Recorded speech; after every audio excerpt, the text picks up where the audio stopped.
स्वतःची गाडी झाडावर घातली. मग तेव्हा ते आता घडू शकतं तर तेव्हा का घडलं नाही? स्वतः अनुभव आपण घेऊ शकतो. रेल्वेतनं बराच वेळ जर आपण प्रवास केला तर आपण खाली उतरलो तर आपल्या पायाखाली प्लॅटफॉर्म जरी असला तरी आपण रेल्वेत बसल्यागतच आपल्याला वाटत असतं. शरीराला त्याची सवय झालेली असते. मुरारबाजीनं एवढी मन लावून तलवार चालवली आहे की त्याच्या शरीराला ती सवयच झाली ती लढायची. त्यामुळे क्षणकाल ते लढवूनच मग ते धड खाली पडलेलं आहे. पुरंदरावर नवल घडले, शिर तुटले तरी धडही लढले.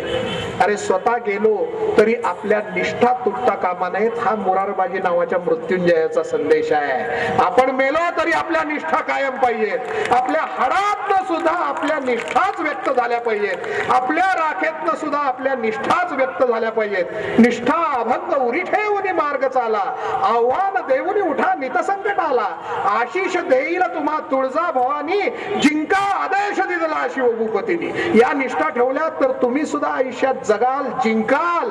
आणि याकरता मुरारबाजीची ही गोष्ट नेहमी आयुष्यात आठवत जा. याच्यानंतर शिवाजी महाराजांना अपमानकारक तह सहन करायला लागला. तह सहन करायला लागल्यानंतर 23 किल्ले बादशाला द्यायला लागले. एक अपमान तर फार मोठा झाला. आईसाहेब सिंहगडावर होते आणि आईसाहेब सिंहगडावर असताना तो गड खाली करून द्यायला स्वतः शिवाजी महाराज गेले की तो गड तेवढा तुमचे सरदार पाठवू नका, मी स्वतः ताब्यात देतो. शिवाजी महाराज स्वतः गेले आणि आईसाहेबांबरोबर प्रत्येक पायरी उतरत असताना शिवाजी महाराजांचं मन किती खाल्लं असेल की मला माघार घ्यायला लागले, मला माघार घ्यायला लागले, मला माघार घ्यायला लागले. हा गड पुन्हा जिंकेन तर नावचा शिवाजी, तर या आईला पुन्हा मनापासून वंदन करीन. काय मनात यातना झाल्या असतील तुम्ही कल्पना करा. पण तो गड खाली करून दिला. शिवाजी महाराज सहकुटुंब राजगडावर निघून गेले आणि तिथनं शिवाजी महाराजांना आग्र्याला बादशाच्या भेटीला जायला लागलं. या तहानुसार आग्र्याच्या दरबारात शिवाजी महाराजांनी काय स्वाभिमानाचं वर्तन केलंय आपल्या सगळ्यांना मी कालच सांगितलं की बादशानं मागं उभं केल्यानंतर शिवाजी महाराज भडकले, बाहेर आले. बाहेर आल्यावर सुद्धा एक कहाणी घडली. काय करेल तुमचा बादशाह, करून करून ठार मारेल ना. हे खंजीर काढला, माझा मी मरतो म्हणून शिवाजी महाराजांनी खंजीर उपसला होता. केवढे संतापले असतील तुम्ही विचार करा. बादशानं त्यांना 18 तारखेला मारायचं ठरवलं पण 17 तारखेला ऑगस्टच्या शिवाजी महाराज तिथनं गायब झाले. याला म्हणतात गुप्तहेरगिरी. पन्हाळ्यावर शिवाजी महाराज अडकले ते त्यावेळेला दर तासाला सिद्धीजोरच्या वेढ्यात काय घडतंय हे शिवाजी महाराजांना गडावर समजत होतं. हे लक्षात घ्या.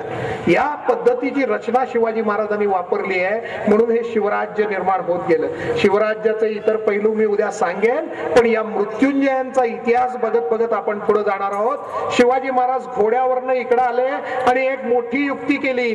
त्यांनी संभाजी राजांना मथुरेत मोरोपंतांची बहीण दिली, ती काशीपंत म्हणून ब्राह्मण होते, त्यांच्याकडे ठेवलं. केवढं धाडस असेल बघा.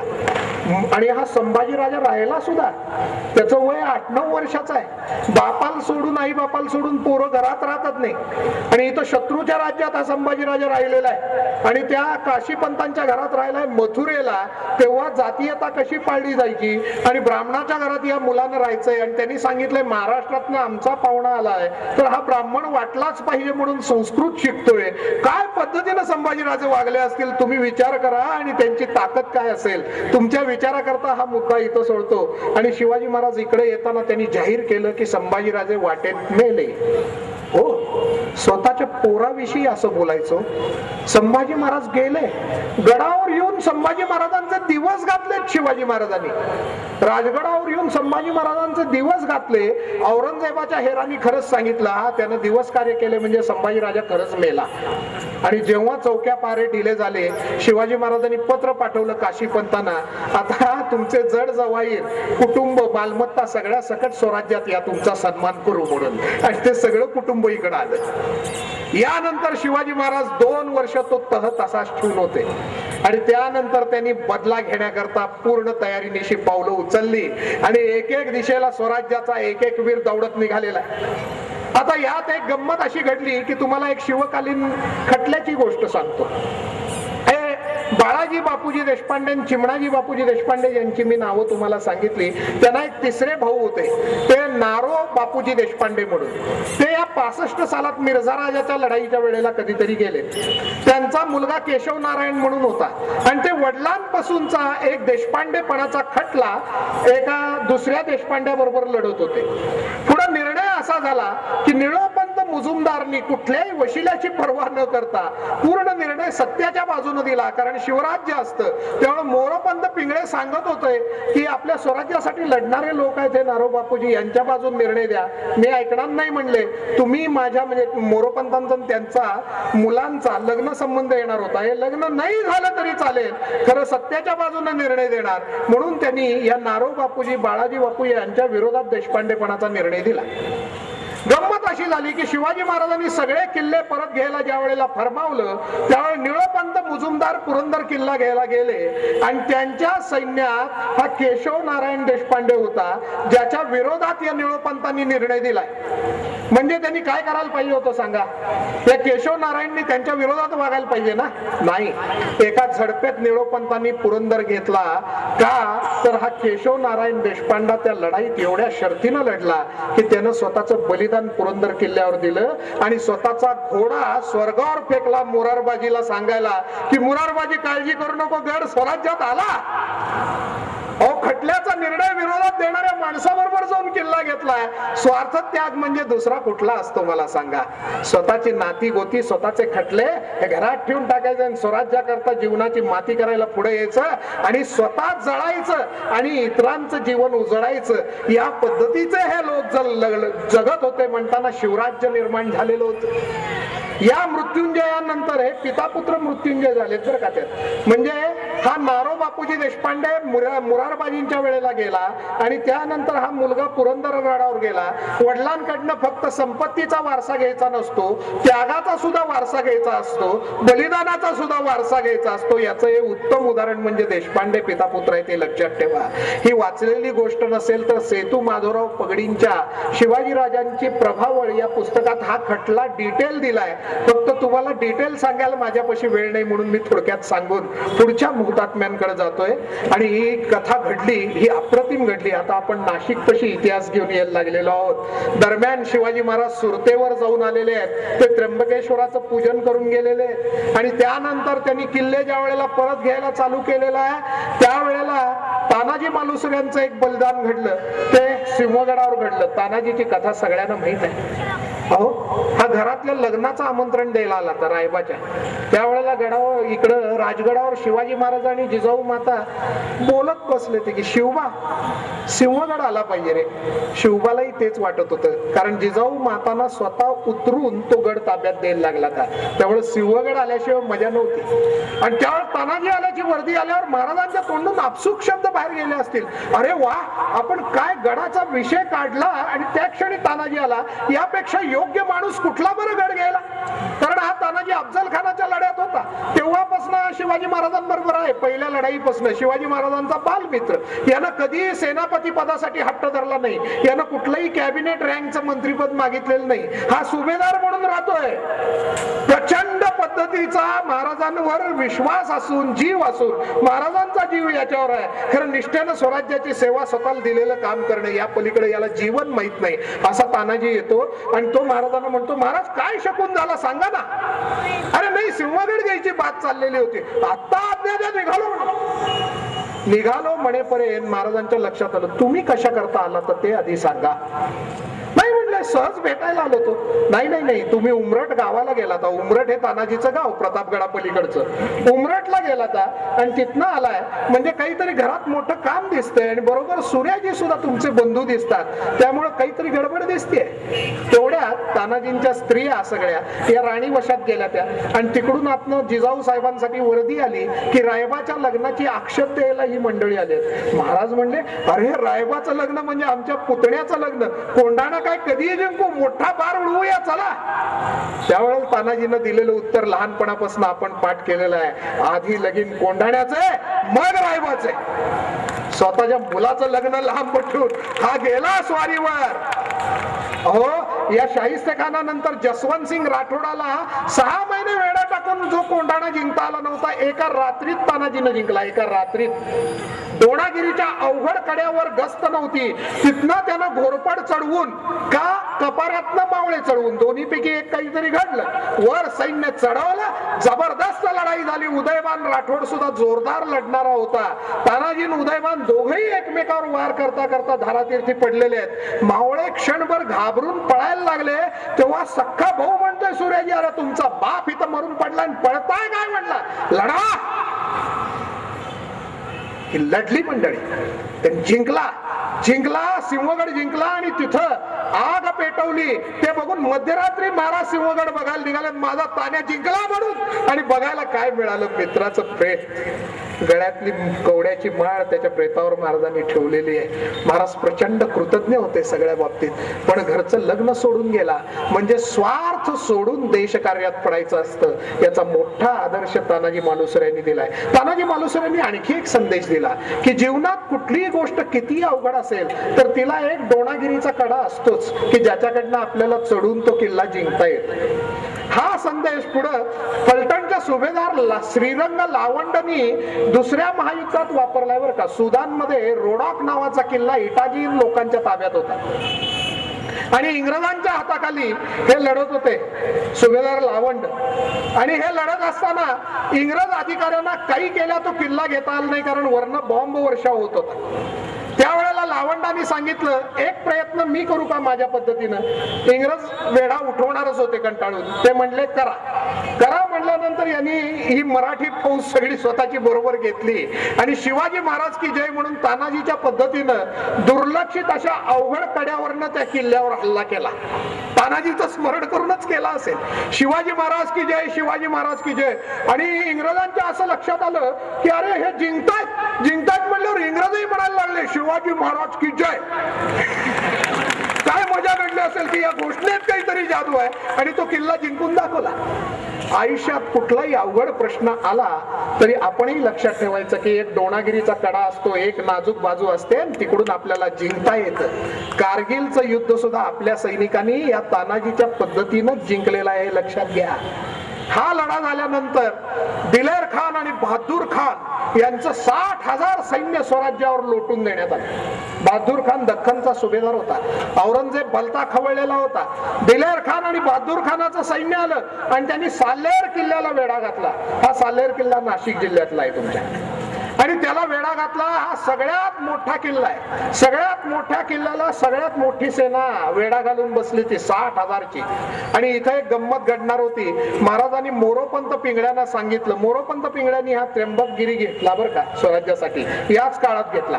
आणि मोरोपंतांना सांगितलं तुम्ही आणि प्रतापराव सरसेनापती दोघांनी एकत्र येऊन साल्हेरचा किल्ल्यावर वेढा जो पडलाय तो मुक्त करा.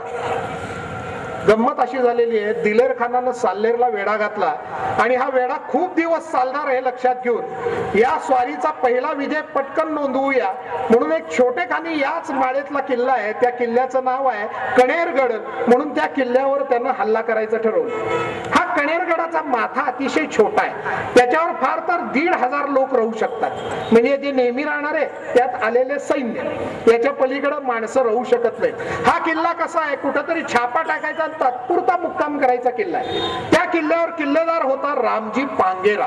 हा सुद्धा अफजल खानाच्या लढाईपासून महाराजांबरोबर होता आणि याच्या किल्ल्याला दिलेर खानानं स्वतःच्या पठाण दलांनिशी वेढा टाकला. वेढा टाकल्यानंतर रामजी पांगेराच्या लक्षात आलं की हा किल्ला आपण जास्त दिवस लढवू शकत नाही, कारण यावर अन्नधान्यही नाही.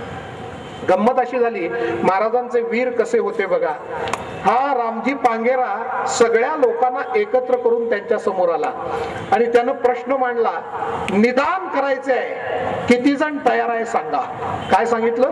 निदान करायचंय. निदान म्हणजे शेवटची लढाई लढायची आहे. किती जण तयार आहे सांगा. किती जण तयार आहे सांगा म्हणल्यावर त्यातली 700 खुळी उठली. हर हर महादेव करत आम्ही तयार आहे म्हणून. यानं त्या क्षणी खुश होऊन स्वतःच्या डोक्यावरचं मुंड असं काढलं आणि फेकून दिलं. या लोकांनी सुद्धा स्वतःच्या डोक्यावरचं मुंडासं काढलं, फेकून दिलं. यानं स्वतःचा सदरा काढला, फेकून दिला. त्याही लोकांनी स्वतःचा सदरा काढला, फेकून दिला. ढाल तलवार घेऊन ही उघड्या अंगानं त्या गडाच्या बाहेर आली, शेवटची लढाई लढायला म्हणून. का तर आम्ही जिवंत असेपर्यंत शत्रूचं पाऊल महाराजांच्या किल्ल्यात पडून देणार नाही. आणि दिलेर खान बघतोय की अरे मी एवढा लढवय्या पठाण जमातीचा माणूस, माझे पठाण लढायला आलेले आहेत अफगाणिस्तानातले, आणि ही माणसं चिलखत वगैरे घालणं दूर, साधा सदरा सुद्धा न घालता उघड्या अंगानं माझ्या अंगावर येतात. त्यातले आम करो म्हणून त्यांना आदेश दिला. इकडून यांची चालू झाली, त्यांची चालू झाली. सभासद नावाच्या बखरकारानं, जो शिवाजी महाराजांच्या काळात होता, त्यानं लिहून ठेवले, एक प्रहर शिमग्याची टिपरी वाजत असते तद्वत तलवार चालली. या रामजी पांगेऱ्याच्या अंगावर आणि त्याच्या एक एक वीराच्या अंगावर 20-20 जखमा झाल्या. हे 700च्या 700 खस्त झाले, पण त्यांनी मरताना 1200 पठाण ठार मारलेले होते. अंगावर 20-20 जखमा. हो, या जखमेची किंमत काय असेल? तो इंग्लंडच्या व्हिक्टोरिया राणीचा कोहिनूर कोणी आणून दिला एका देशभक्ताला, आणि हा कोहिनूर तुला पाहिजे, काही रामजी पांगेऱ्याची जखम पाहिजे म्हणलं तर हा देशभक्त कधी म्हणेल या रामजी पांगेऱ्याच्या 20 जखमातली एक जखम माझ्या अंगावर दे, माझं जीवन धन्य होऊन जाईल. काय पद्धतीचा इतिहास या लोकांनी निर्माण केला. नंतर साल्हेर गडापाशी मोठी लढाई झाली. 3 मैल 3 कोस औरस सौरस धुरळा आकाशात उडला होता. तो दिवसभर बसलाच नाही, रक्त मांसाचा चिखल झाला. 40,000 स्वराज्याचे मोरोपंत आणि प्रतापराव समवेत आणि दिलेर खान आणि बहादूर खानाचे 60,000, 1 लाखाची लढाई झाली. दुसऱ्याच्या पावलाला पाऊल लागलं चुकून तर आपण नमस्कार करतो, अशी माणसं एकमेकाच्या नरडीवर पाय देत होती. आणि प्रचंड विजय महाराजांच्या सैन्यानं या साल्हेर गडाच्या पायथ्याला मिळवला आणि 60,000 मोगलांचा पराभव केला. त्यातले 10,000 मारले गेले. महाराजांचे सुद्धा 5,000 मारले गेले. त्यात महाराजांचा एक बालमित्र पडला, त्याचं नाव आहे सूर्याजी काकडे. मी सगळ्या मृत्युंजयांचं स्मरण केलं.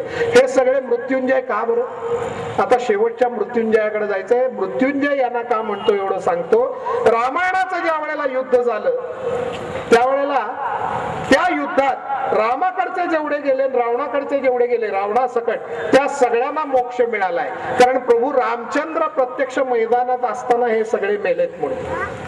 महाभारताच्या युद्धात जेवढे मेले त्या सगळ्यांना मोक्ष मिळाला, ते मृत्युंजय झाले, कारण भगवान श्रीकृष्ण मैदानात होता म्हणून. तसं स्वराज्यात हे सगळे गेलेत, यांनाही मोक्ष मिळाला, कारण शिवछत्रपतींच्या मैदानात हे लढत होते म्हणून. यानंतरची एक लढाई झाली. महाराज दक्षिण दिग्विजयाला गेले आणि दक्षिण दिग्विजयाला गेले त्यावेळेला त्यांच्या बरोबर 25,000 सैन्य होतं. रायगडावर म्हणला मित्र होतो, मला तुला भेटायचंय म्हणले. कुतुबशाह हादरून गेला. हा भेटायला आला तर अफजल खान करतो म्हणला. टाळता येते का बघूया. नाही, पण टाळता आलं नाही. महाराजांची भाग्यनगर म्हणजे आजच्या हैदराबाद मधनं प्रचंड मोठी मिरवणूक निघाली आहे बरं का, तुमच्या माहितीसाठी सांगतो सगळ्यांच्या. पण तत्पूर्वी भाग्यनगरकडे जात असताना कोपळ नावाचा एक किल्ला आहे, कृष्णा आणि तुंगभद्रेच्या दुआबावर, म्हणजे दोन्ही नद्या मिळतात तिथं. आणि तिथं हुसेन खान मियाना आणि अब्दुल रहीम मियाना नावाच्या पठाण बंधूंचं राज्य होतं. हे आदिलशाही सरदार होते, प्रचंड जुलूम करायचे. महाराज दक्षिण दिग्विजयाला निघालेत म्हणल्यावर कोपळचे काही लोक महाराजांना भेटायला आले आणि त्यांनी सांगितलं की महाराज दिग्विजयाला निघालाय तर आम्हाला एवढं मुक्त करा ना, आम्हाला कशाला तसंच ठेवता, फार आला तर. आणि महाराजांनी सांगितलं हंबीररावना, हंबीरराव निघा आणि यांची मागणी पूर्ण करा. आता हंबीरराव सेनापती होते, पण त्यांना परिस्थिती अशी अवघड झाली की राजा दुसऱ्याच्या राज्यात आहे, कुतुबशहाच्या राज्यात आहे, आणि त्याची सिक्युरिटी सोडून सैन्य किती बरोबर घ्यायचं, फार घेता येणार नाही. हंबीररावनी निवडक लोक बरोबर घेतलेले. निवडक लोक बरोबर घेतले त्यात बाजी सर्जेराव जेधे, संताजी घोरपडे, त्यांच्या आयुष्यातली पहिली लढाई आहे. तरणी ताठीब मंडळी घेतली, काही अनुभवी घेतली आणि हंबीरराव निघाले.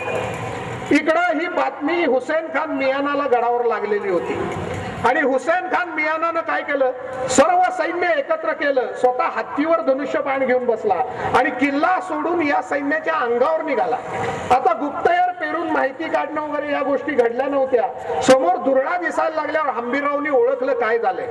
आता संताजी सारखी नागोजी जेधे 16-17 वर्षाचा, कान्होजी जेध्यांचा नातू, बाजी सर्जेराव जेध्याचा मुलगा, बाजी सर्जेराव पण होते. ही तरणी मुलं आहेत ना, स्वराज्याचे म्हणजे राज्याभिषेक झालेल्या स्वराज्याचे लढाई शिपाई आहेत, त्यांना लढायचंय मनापासून, त्यांचे बाहू फुरफुरत आहेत, त्यांच्या हातात तलवारी सळसळत आहेत. आणि अशा वेळेला हंबीररावनी सांगितलं पांगा.